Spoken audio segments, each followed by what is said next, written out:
Welcome to the first 100 of the VP9 SK by HK.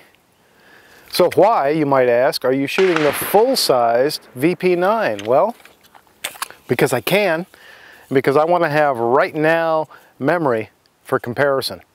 So that was 10 rounds through the full-size VP9. Let's switch over to the SK.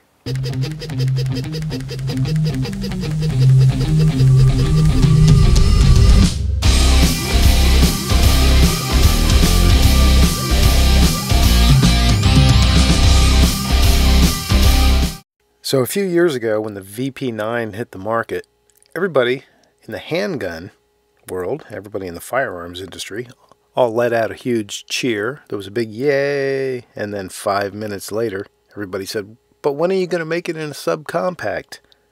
Well, here we are, a few years later, and we have the subcompact. The VP9 SK, SK for subcompact, that is if you spell compact with a K, like they do over in Germany. So from Hk Koch, we now have the VP9 in a dedicated carry size gun. I know some folks have carried the VP9. I'm not big enough to do that. I know a lot of people aren't. So here's one that regular size people might be able to conceal. It is still just as wide as the regular VP9. There's a little bit of side by side here. Thickness is exactly the same. Obviously the height is shorter. In this case, the sights on both are the same. I have the non-LE versions of both of these guns. So we have the glow-in-the-dark, if you charge them with light sights. They have that Novak style slope. But they are not really true night sights. There is an LE version available for the VP9 SK. Costs you $100 more. Comes in at around 820 bucks MSRP instead of 720. And you get the night sights with tritium. You also get an extra magazine. Everything else about the VP9 SK as compared to the VP9 is pretty much identical. You know, the obvious size differences exist in the height and in the length, but everything else is the same. I like the extension on this magazine for the pinky. There are aftermarket extensions available. I've even done a separate review on those for the P30 SK, which, by the way, is right here. And the P30 SK, the VP9 SK, very, very similar. And you can see the LE night sights on the P30 SK. That is pretty much what the night sights would be like for the VP9 if you had that option. So that shows you the difference of what those would be like. But you can see that they are very, very much alike. However, they are not identical. On the P30 SK, see where the trigger guard stops, and then on the VP9, it's much longer, much larger trigger guard. You can see that maybe laid this way. You can also see that the slide is a little bit longer on the VP9 SK than it is on the P30 SK. Obviously, the P30 is a hammer-fired gun, and the VP9 is a striker-fired gun. But there are some other differences. Okay, so there's another idea. Those of you who have or are familiar with the P30 SK, the VP9 SK, very, very similar. The SK version of the VP9 has that same great ergonomic feel. When you have the pinky extension magazine in, it really does give you that full grip. Even for a small to medium-sized hand like mine, you can definitely feel the difference. With the regular flush mount magazine, you'll have to wrap that pinky a little bit like this. I don't really mind, and when I'm shooting, I don't really notice it that much, but I do have to admit, that's a lot more comfortable. We still have our little ears here for cocking, so if you want to give it a pinch, gives you something to pull back on. Comes with 2 magazines.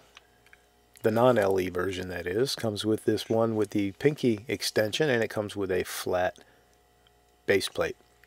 So this one's a little bit more concealable. This one's a little bit more shootable. You can make your choices there. So if you know the VP9, you know it's a heck of a shooter. I would expect that the SK is also going to be a heck of a shooter. Let's get it out there and find out. Let's go put 100 through this thing.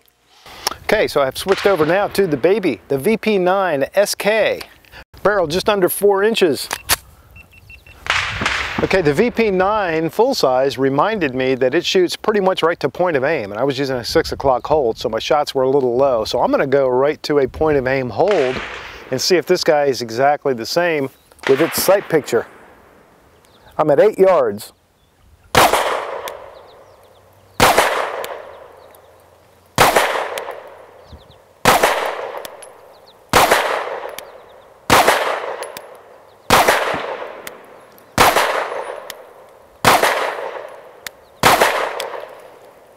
Okay, and that is about right.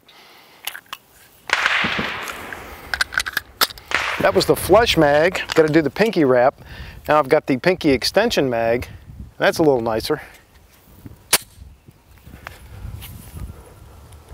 10-round magazines, of course.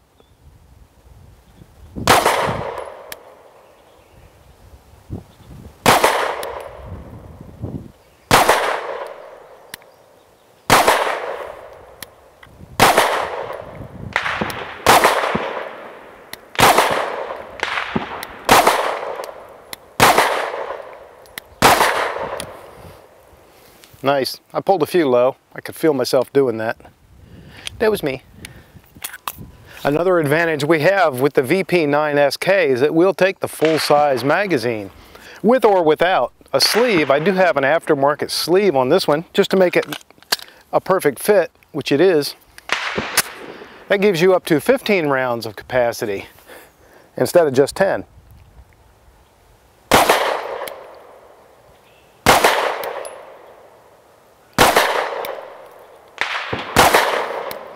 Same exact sight picture, same exact grip feel,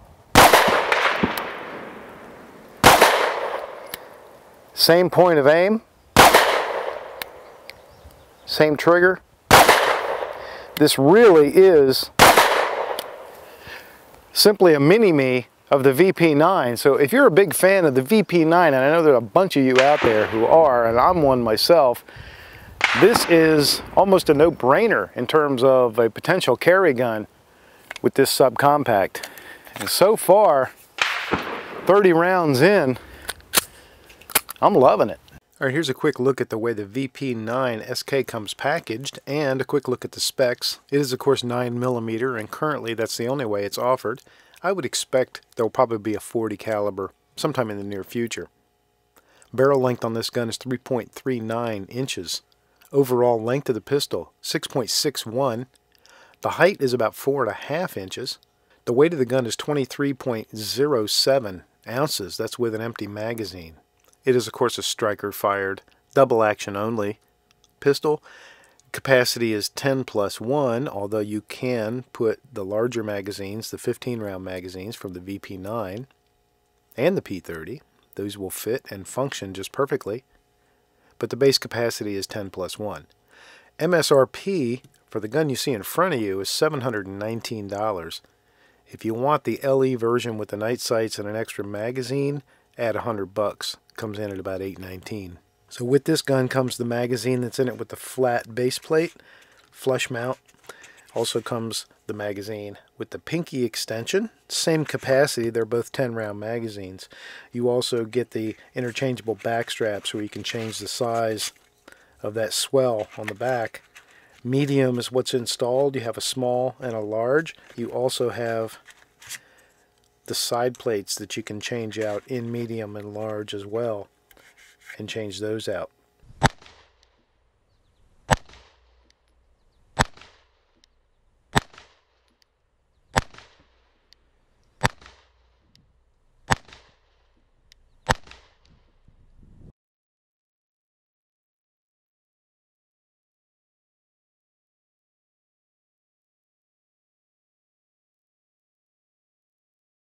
Okay, I had the target medics come and repair the target. Made it good as new so we can punch it full of holes again. This time I'm going to go a little slow and see just how nice a group I can make. Again, I'm at 8 yards. I'm running a combination right now of herders. This will actually be the last 10 rounds of herders, and then I'm going to move into some MagTech ammo. So we're shooting just kind of basic but reliable range ammo at this point. 10 yards away, 115 grain ball in both cases. The VP9 SK will fit, of course, your holsters for your VP9. It's just a little shorter. Everything else, every other dimension is exactly the same. I'm wearing a multi-holsters custom Kydex right now, and it fits absolutely perfectly.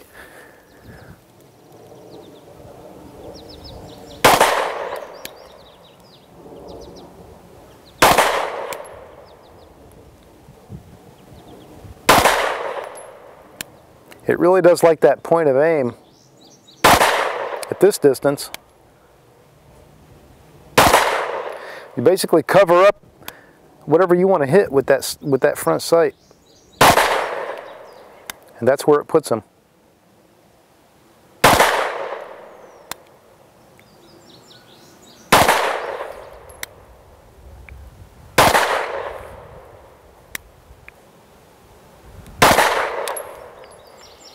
Okay, that was the last 10 herders. We'll move in now to MagTech.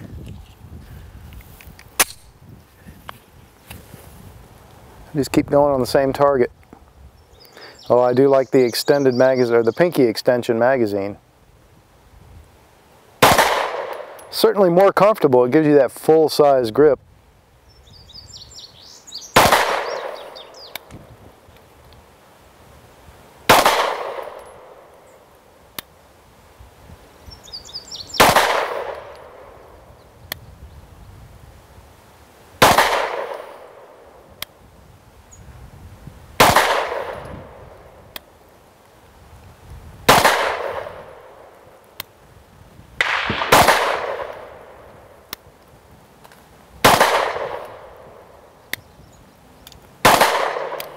Okay, good. I don't see a lot of difference between ammo brands. That's always a good thing. Man, I'll tell you what, when HK sent me this gun, they sent it wet. Man, this thing is just dripping oil out of every little orifice. And I have cleaned it. I actually tried to wipe out a lot of that oil and then put a little bit of my own in there. She's a wet one. Full-size magazine now from the VP9.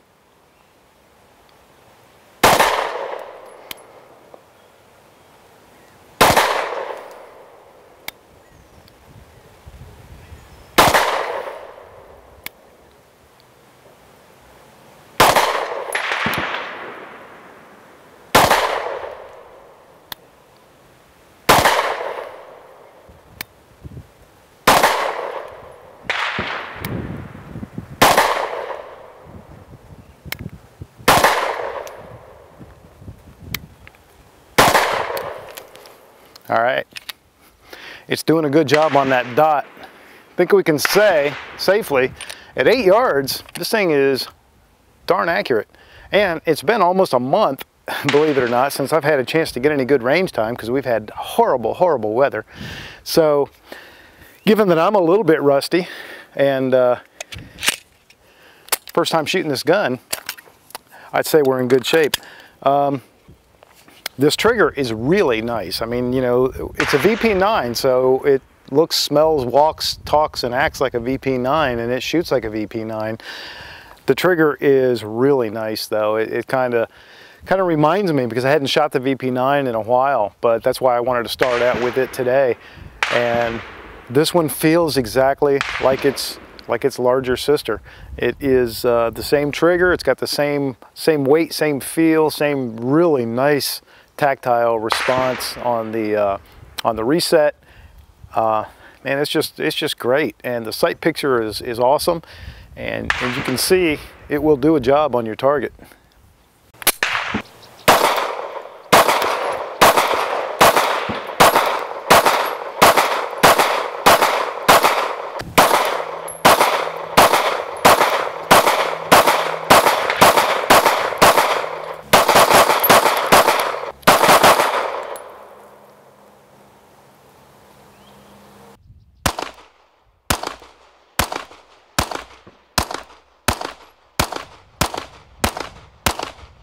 Okay, wrapping up the first 100 with the Hk VP9 SK. SK for subcompact, teeny weeny, mini-me version of the VP9, and it is a sweetheart. I absolutely love this pistol. I'm about 130, 140 rounds into this, and I could go all day if I didn't have other stuff to do.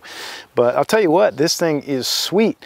Right now, I've got a magazine in it from the P30 SK.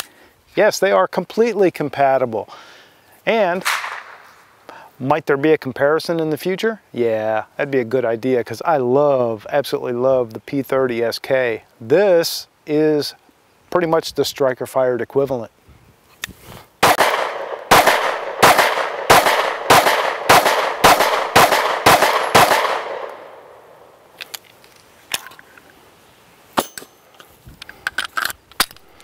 I mean, it really, truly is everything we love about the VP9, just shrunken down a tiny bit and made into a carryable subcompact. Everything I love about the VP9 is right here in this gun, and I can carry this one.